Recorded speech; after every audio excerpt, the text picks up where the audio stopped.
Matapos ang 1-week break, marami na ang nakaabang sa semi-finals ng UAAP Season 86 Women's Volleyball, lalo na ang matinding semis tapatan ng UST at Lasal.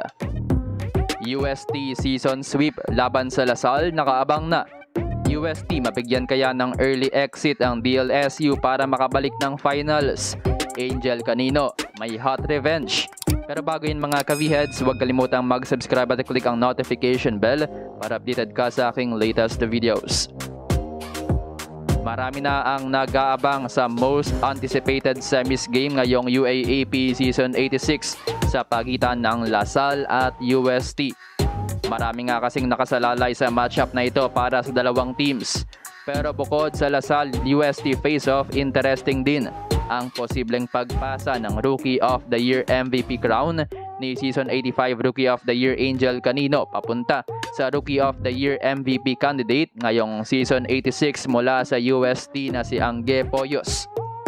Anyway, sa huling match nga ng elimination round ay nagharap din ang dalawang teams na naging crucial sa standings ng Final Four. Nakuha ng UST ang twice to beat advantage matapos kunin ang second spot ng standings with a 4-set win kontra sa Lady Spikers 22-25, 25-23, 25-16 at 25-15. Sa game rin na yan, nakabalik na finally ang na-injured na si Angel Canino, scoring 13 points off the bench para tulungan ng 26 points ni Laput.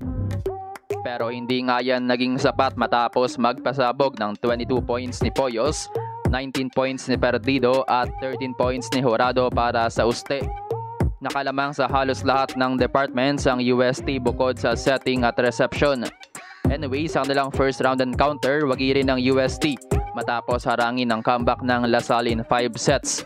Lamang in terms of stats ang Lasal pero nadali sila ng errors.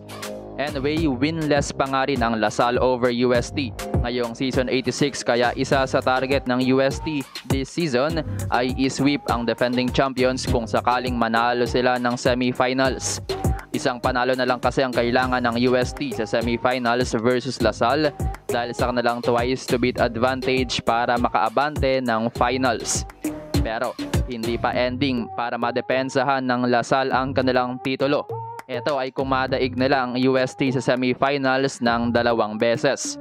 Pero kung sakali nga na magtagumpay ang UST sa kanilang plano, bagay na kayang-kayang gawin ng Tigresses, ito ang kanilang unang beses na makakatuntong ng final simula Season 81. Habang sa kabilang banda, ito rin ang unang beses na mawawala ang Lasal sa finals since Season 81 at mag-uuwi ng bronze medal. Anyway, para sa kanilang matchup this semis, kaabang-abang ang magiging face-off ng kanilang wing hitters trio. So far, mas consistent ang trio ni Poyos, Perdido at Jurado kontra sa Lasal trio ni Malaluan, Canino at Laput. Pero expect nga natin na mas magpapasabog na si Canino this game dahil kung naka 13 puntos agad siya sa kanyang comeback game matapos ang injury, bigger number ang expected sa linggo.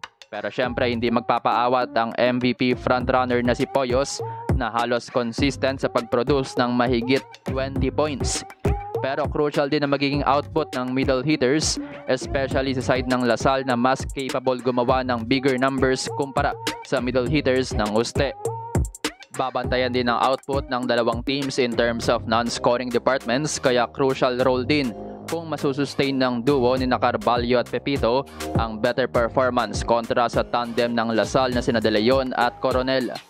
No doubt na UST ang may upper hand this game, pero knowing Lasal under the legendary coach Ramil De Jesus, everything is possible para sa Lasal. Magaganap ang Grand Semis face-off ng UST at Lasal ngayong linggo, May 5, 4 p.m.